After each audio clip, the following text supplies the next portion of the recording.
দর্শক, আমি এখন আছি পদ্মার তীরবর্তী শরীয়তপুরের জাদির এলাকায়।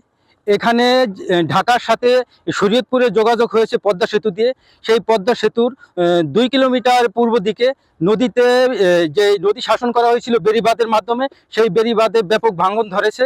এই পদ্মার তীরবর্তী মানুষের এই ভাঙনের কারণে যে দুর্ভোগ, সেই দুর্ভোগ আবার দেখা দিয়েছে। এই পদ্মার তীরবর্তী মানুষ এখানে খুবই আতঙ্ক এবং বিপজ্জনক অবস্থায় বসবাস করছেন। পানি উন্নয়নের বোর্ড থেকে এখানে ভাঙন রোধে ব্যাপক কার্যক্রম শুরু করা হয়েছে। এই ভাঙন কার্যক্রম দেখার জন্য আজ এলাকা পরিদর্শন করেছেন বাংলাদেশ সরকারের বর্তমান 2 জন উপদেষ্টা। তারা এখানে পরিদর্শন করেছেন এবং এলাকাবাসীর সাথে তারা কথা বলেছেন এবং ভাঙন রোধে কি করবেন সেই পরিকল্পনাও তারা এখানে ব্যক্ত করেছেন। আমি এখন কথা বলবো যারা আরো কাছ থেকে পদ্মা নদীর ভাঙন খুব কাছ থেকে যারা উপভোগ করছেন এবং ক্ষতিগ্রস্ত হচ্ছেন এমন একজনের সাথে।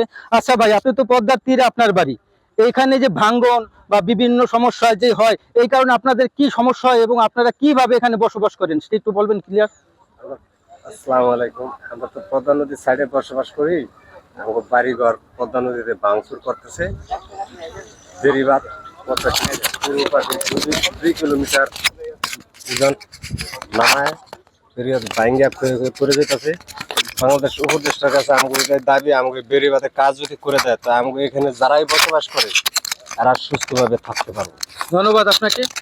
আমি এখন কথা বলবো পদ্মার তীরে যারা নদী ভাঙনের সাথে যুদ্ধ করে বেঁচে আছে, পদ্মার তীরবর্তী মানুষ যাদের বাড়িঘর ইতিমধ্যে কয়েকবার ভেঙে গেছে, এরকম একজন ভাইয়ের সাথে। আচ্ছা ভাই, পদ্মার তীরে তো আপনারা বসবাস করতে গিয়ে আপনাদের বাড়িঘর বিভিন্ন সময় পদ্মায় ভেঙে যায়, এতে করে আপনারা যে পরবর্তীতে বাড়িঘর তোলেন আবার ভাঙে, এই বিষয়টা কিভাবে আপনারা কেন ওইভাবে মনে করেন এরকম হয় এবং এটা কি কারণে হয়?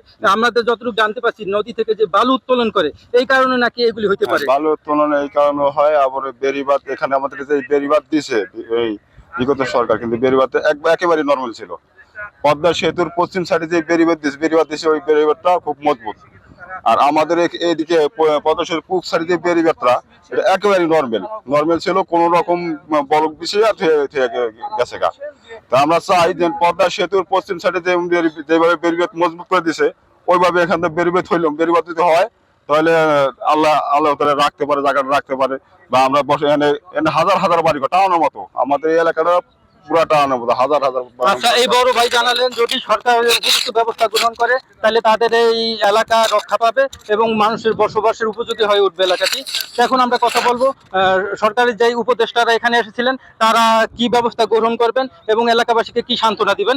আপনারা দেখতে পাচ্ছেন যে আমরা অত্যন্ত গুরুত্ব সহকারে এটা জিনিসটা দেখছি, এই জন্য আমরা আসছি এখানে।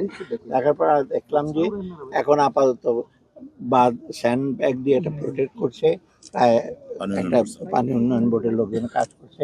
এবং আমরা বলেছি এটা যদি পার্মানেন্ট সলিউশন যেন হয়, মানে বারে বারে যেন না ভাঙে। একটা অলরেডি এক্সিস্টিং প্রজেক্ট আছে ওনাদের, ওইটার সাথে কানেক্ট করে এটা ফিজিবিলিটি করে ওই পানি উন্নয়ন বোর্ড এবং ইসরোতে আসলে আমরা ওরা ডিজাইন লাগবে। এটা তো টাকা পয়সা কিন্তু মোটামুটি কম টাকা পয়সা সরকারে, বাংলাদেশ সরকারের পক্ষ থেকে আমরা যতটুকু পারি দেব এবং এটা যত দ্রুত সম্ভব আমরা করতে হবে। কারণ আমি জানি নদী ভাঙন এলাকায়, আমি চাকরিও করেছি, পিরোজপুরে মহকুমা প্রশাসক ছিলাম বহু আগে, জিয়াউর সাহেবের সময় ওখানেও ভাঙে, বলেশ্বর নদী, কচা নদী আপনি না ভাঙে, ওখানে হতো এক গ্রামের পর গ্রাম নিঃশেষ হয়ে যায়।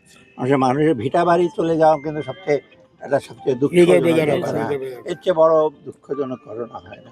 আমরা চেষ্টা করব এবং যত দ্রুত সম্ভব আরও কোনো জায়গায় যেটা আপনারা দেখবেন পানি উন্নয়ন বোর্ডের লোক আছেন, ব্রিজ অথরিটির লোকজন দেখে যত দ্রুত সম্ভব যদি আমাদের কাছে ফিজিবিলিটি টেকনিক্যাল ডিজাইনগুলো দেয় আমরা তাড়াতাড়ি সম্ভব সমস্যার সমাধান করে দেবো। আমার না, তুমি ফজল বলো। এখানে হচ্ছে কি যে এটা নদী বিষয়ে একটা স্টাডি, একটা সাবজেক্ট, এটা হাইড্রোলজি বলে। তো এখানে একটা হাইড্রোলজিক্যাল স্টাডি হবে।